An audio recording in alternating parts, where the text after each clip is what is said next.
Hi everyone, I hope you're doing well and welcome back to the AI Tech Explained Right channel, the place for AI professionals and enthusiasts to stay updated with AI advances.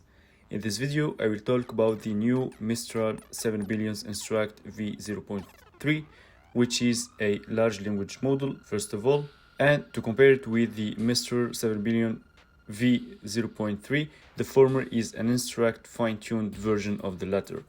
Now to talk about the main changes in the new Mistral model compared to its previous version.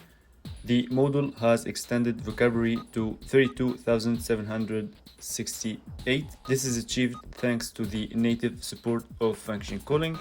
The model supports v3 tokenizer and the model has a 32K context window. Now let's get our hands dirty and see how to use the new Mistral model. In this notebook, we will walk through necessary steps to use the model, including how to install the Mistral inference Python package that we'll use to run inference on this specific model, which is recommended by the Hugging Face team.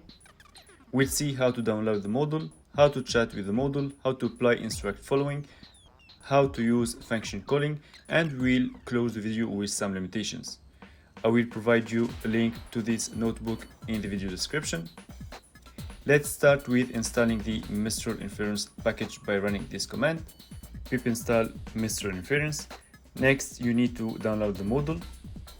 But before doing so, you need to create your Hugging Face access token in your Hugging Face account, and you assign it to the Hugging Face token environment variable this way. I won't show these steps now, guys, as they are out of the scope of the video, but if you need any help on how to create an account on Hugging Face and how to create your token, let me know, guys, in the comment, and I will create a video for this. Now let's download the model. We start with importing necessary packages. After that, we define the local path to the model. We create a directory with defined path, and with snapshot download, we provide the repo ID from which we want to download the model, and we provide the files names that we will need and the local directory where to save the model. Now, once this is done, we can chat with the model using Mistral chat CLI command, which becomes available after installing Mistral inference library. Let's run the command in a terminal this time.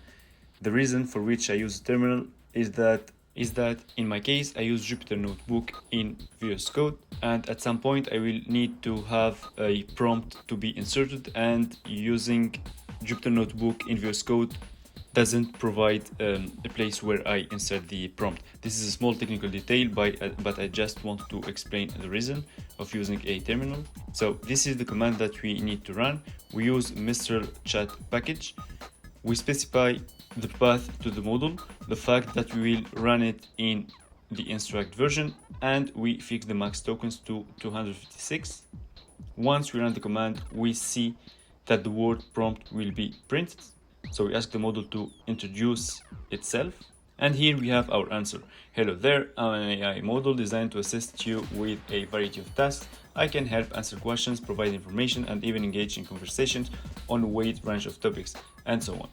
Now let's move to the instruct following way. We start with importing necessary packages. We initialize the tokenizer and the model that we'll use to generate the response. The chat completion request will take in the user request, which will be passed as a user message. The user request tokens are created using the tokenizer. Output tokens, which are the model's answer in tokens format, is generated using the generate function, where we pass the user input tokens, the model that we'll use to generate the answer, max tokens that I will set to 512 here. The temperature is set to 0. This is the parameter that defines how creative we want the model to be. So here I will set it to 0. And you specify the end of sequence ID, which is important to tell the model to stop generating responses once a response is provided. Once we get the output tokens, we use the tokenizer decoder to convert tokens into words. The question that I will ask here is, how do we break into a house?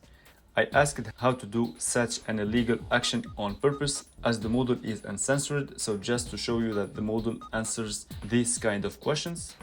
And here we have different steps to work through to break into a house.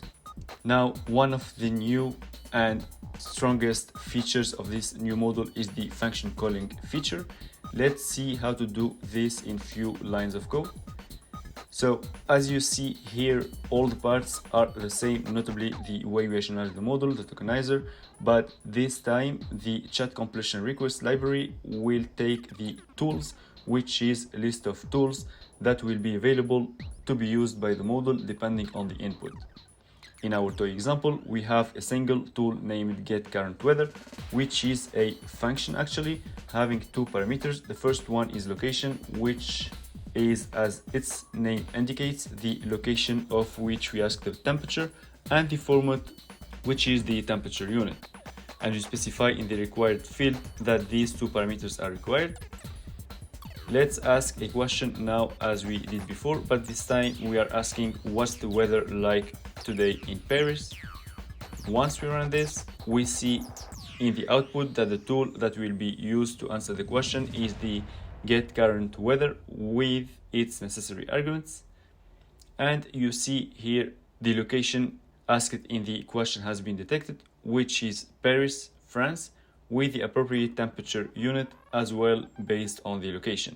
Now let's use the same code but by asking another question, which is what is the result of this operation 4 multiplied by 2. In this case, the model gave directly the answer and did not use the tool that we provided, which is what the model should do, as it doesn't need the tool to answer our question. Now, before finishing the video, guys, let's look at some limitations. So as mentioned by the Mistral team, the Mistral-7B-INSTRUCT model is a quick demonstration that the base model can be easily fine-tuned to achieve compelling performance, but it does not have any moderation mechanism. So ways to make the model finally respect guardrails is work in progress to allow for deployment in environments requiring moderated outputs. So this is it, guys, for today. Stay tuned for my videos for more ones like this one on Mistral or other models. Thanks for watching. I hope you liked the video. Don't hesitate to put thumb up if it's the case, and please don't forget to subscribe to the channel to have more videos like this one. Don't hesitate to put a comment if you need more details on any concept about which I talked so far, and see you next time.